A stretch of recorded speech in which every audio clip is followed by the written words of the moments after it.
तुम जनता पर लाठी चलाओगे? इतना दम है तुम्हारा? मार लाठी मार, खड़ा मार। उधर से जाइए सर। लाठी चलाओगे? आओ मारो मुझे, मैं तैयार हूँ। ये शब्द जैसे ही निकलता है इंटरनेट पे एकदम तेज़ी से वायरल हो जाता है।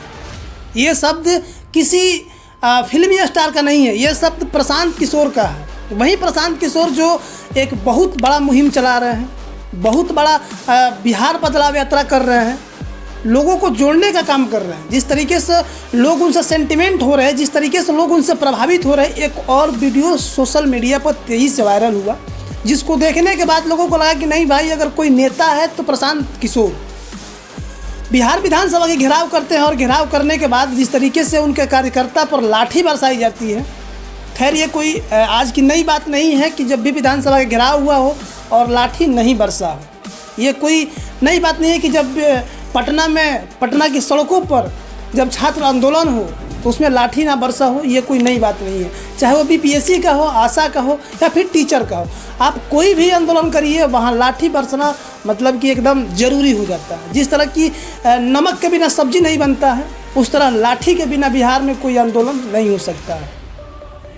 एक कहावत और होती है कि ऐसा कोई भी पार्टी नहीं है जिसको नीतीश कुमार ने धक्का नहीं दिया। मतलब कि ये वही प्रशांत किशोर है जब किसी नीतीश कुमार के पार्टी के उपाध्यक्ष थे, और आज वही प्रशांत किशोर जब विधानसभा के घेराव कर रहे हैं तो उनको लाठियाँ बरसाई जा रही हैं। उन्होंने एक बार साफ कर दिया डट के, जिस तरीके से डटे हुए थे और बोले कि आओ लाठी मारोगे, मारो, मैं तैयार हूँ। तुम लाठी चलाओगे? इतना दम है? तुम लाठी चलाओगे? इसको देखने के बाद लगता है कि नहीं, अगर कोई हिम्मती नेता है तो वो प्रशांत किशोर। बिहार बदलने का अगर कोई ठेका ले रखा है तो प्रशांत किशोर। लोग कहते हैं कि ये बीजेपी के बी टीम है।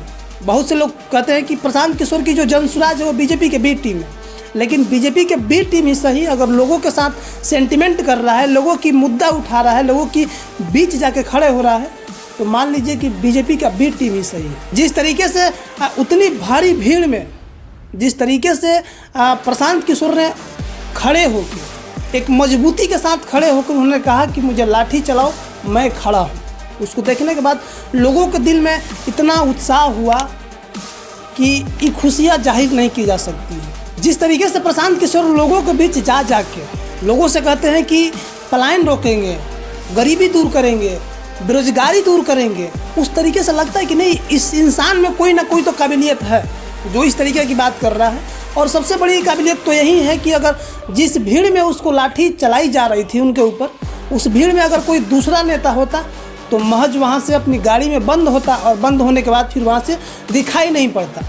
लेकिन प्रशांत किशोर को उतना भीड़ में भी दिखा गया और कार्यकर्ता की जो हालत हुई और उनकी जो कार्यकर्ता पर लाठी बरसाई गई थी, वो आप तस्वीर के माध्यम से देख सकते हैं कि किस तरीके से किसी का सर फट गया है तो किसी का ब्लड निकल रहा है।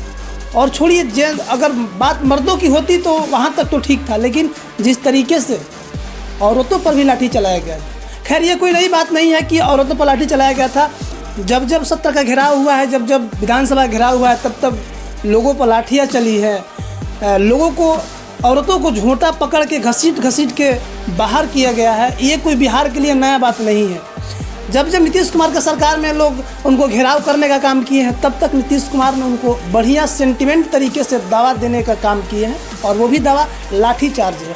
हमने सोचा कि ये खबर मैं आपको बता दूं, और बाकी वीडियो के बारे में क्या सोचते हैं कमेंट बॉक्स अपना राय जरूर दीजिएगा। अगर वीडियो अच्छा लगे तो चैनल को लाइक सब्सक्राइब जरूर करें।